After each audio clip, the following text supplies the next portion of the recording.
Here's everything you might have missed in the final Eternals trailer. Folks, at long last, we have some answers to one of history's greatest questions. Since the dawn of time, mankind has looked to the stars and wondered, if the Eternals are so old and so strong, why didn't they help stop Thanos or like any other tragedy in the past several thousand years? Well, thanks to the final trailer for Eternals, we now know the truth. And we have our best look yet at what these cosmic Jack Kirby space gods can actually do, who they'll be fighting, and what to expect from director Chloe Zhao in one of the biggest mysteries of Marvel's Phase 4. Now, the final trailer is filled with not only impressive sets, a foreboding sense of dread, and the Eternals leaping into action, but Easter eggs, deep-cut references, and clues about the final film as well. We're going to break down everything for you in just a moment, but if you prefer to go into this knowing less about the movie than Icarus knows about furniture, now's your chance to abandon ship. Okay, let's get into it, shall we? So the fantastic final trailer for Eternals gives us answers to plenty of questions we've had since it was first announced. Let's go through it scene by scene. It opens on a ranch where Ajax, played by Salma Hayek, explains just how screwed they are to Icarus, played by Richard Madden. As we learned in Avengers Endgame, using the Infinity Gauntlet unleashes a massive wave of gamma radiation, which is what turns Bruce Banner into the Hulk in the first place. Now, apparently when Bruce used the Infinity Gauntlet in Endgame to restore half the population of the universe, the resultant burst of energy was enough to trigger something known as the Emergence, an apocalypse-level event that the Eternals only have 7 days to stop. The Emergence is likely one of two things or a combination of two things: the Dreaming Celestial or a Celestial Egg. Either there's a celestial, an ancient, all-powerful space god slumbering somewhere deep inside the planet waiting to emerge, or there's a celestial egg, a cosmic fetus, slowly gestating and waiting to hatch. After it's born, it'll likely view all of planet Earth and its energy as num-nums and devour everything in sight. We then see shots of outer space as something erupts in a nova-like burst of light. We see something plummeting to Earth, hitting the ocean and creating massive tidal waves that ravage the coastline. But what's unclear is the timeline of this celestial object plummeting to Earth. In the comics, both the Dreaming Celestial and the Celestial Egg are on Earth for thousands and thousands of years. And since we know that some of the Eternals takes place in the ancient past, this could be a flashback of the Dreaming Celestial or the Celestial Egg being deposited on planet Earth. Or if this is in modern times, this unidentified celestial object could have been drawn to Earth by the first snap of the Infinity Gauntlet, which gives a whole new context to Okoye's reports in Avengers Endgame about those mysterious earthquakes off the coast of Wakanda. Maybe it wasn't Atlantis after all. Moving on, we come to the Eternals gathered around in a ritual circle around this crystalline body world statue of a Celestial. Whether this is simply a tribute to Arishem the Judge, the Celestial we glimpsed later in the trailer, or the musculature of a new Celestial being born is unclear. We see a golden object fly into Ajax's body, which is likely what lets her communicate with the Celestials, given that the character serves as the speaker to the Celestials in the comics.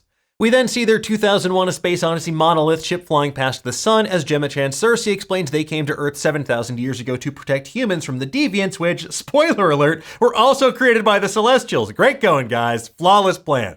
We see a group of Eternals standing on a ridge arriving to protect a young boy in ancient times from a deviant monster emerging from the ocean. Icarus blasts it with cosmic energy beams from his eyes, then flies in to punch it right in the face, so who knows? Maybe this is who the Collector was referring to on What If. Are you sure you cannot fly or shoot lasers out of your eyes or something? It turns out that Cersei's explaining all of this to Kit Harington's character Dane Whitman, who eventually becomes the Black Knight in the comics. Dane finally says what everyone's been thinking: why didn't you guys help fight Thanos or stop anything else in history ever? Why? What were you doing? Cersei explains they were instructed not to interfere in any human conflicts unless deviants were involved, and they were instructed by the Celestials. We see an imposing shot of what at first glance appears to be Isan the Searcher, the Celestial that first appeared in 1977's Eternals #9, and who we glimpsed previously in Guardians of the Galaxy Volume 1, but with that said, the red coloration to me indicates this is Arishem the Judge, the leader of the Celestials in the comics, even though he has a much different helmet design there. As for Thanos, well, that's an interesting conundrum because he's technically an Eternal Deviant hybrid in the comics, so maybe both sides just agreed it's kind of a legal gray area and they should leave well enough alone. They just kept going about their business and, I don't know, just straight up chilling. I don't know, man. I don't know. Ask Kevin Feige. Ask him right now.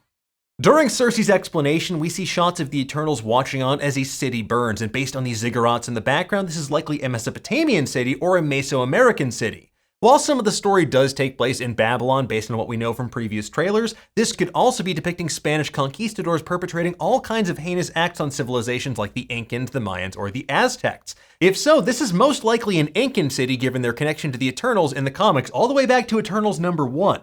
Next up, we see what appears to be a mushroom cloud, perhaps a reference to the nuclear bombing of Hiroshima or Nagasaki during World War II. And adding further fuel to this notion is the shot of Brian Tyree Henry as Phastos weeping in the rubble of a city while Ajax comforts him.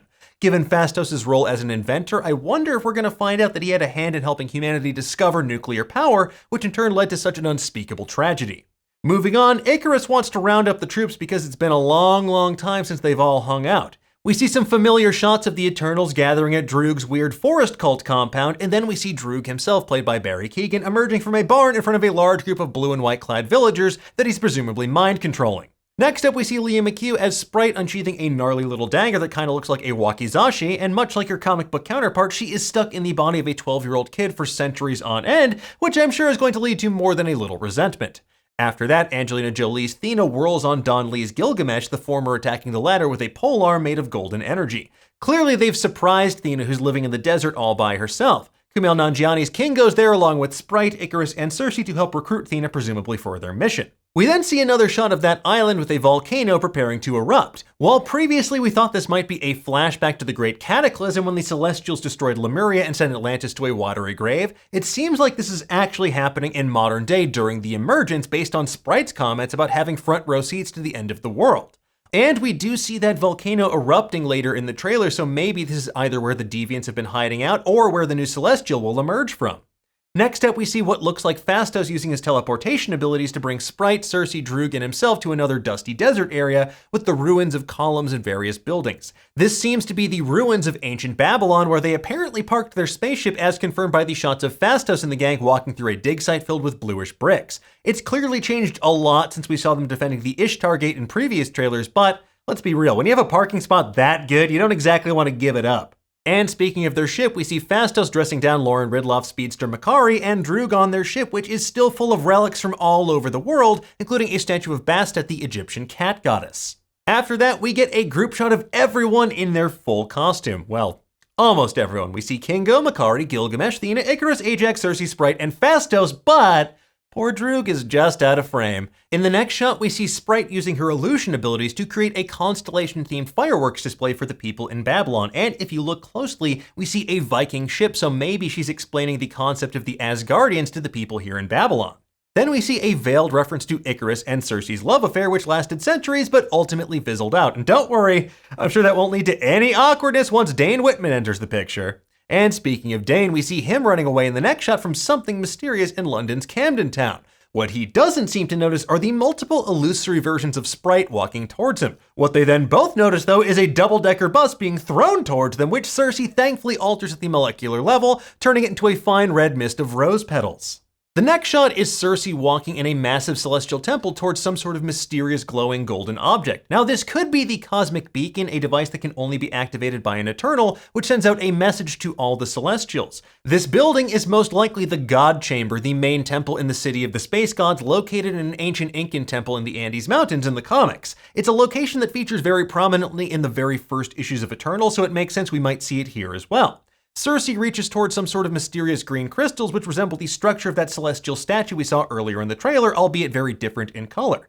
Here, though, it seems like she's actually activating some sort of celestial device. This could be the cosmic door from the comics, or maybe she's trying to access that golden orb we saw previously. Or, who knows, maybe this is the celestial egg beneath the volcano, given that we see it erupt in the very next shot. We see a brief shot of Kingo's Fingos in action as he blasts a horrific deviant creature, and then we move on to a truly stunning shot. We see a massive green celestial emerging in space and staring intently at an energy field between his hands. This celestial looks similar in structure but not in color to the one we saw the Eternals gathered around earlier in the trailer.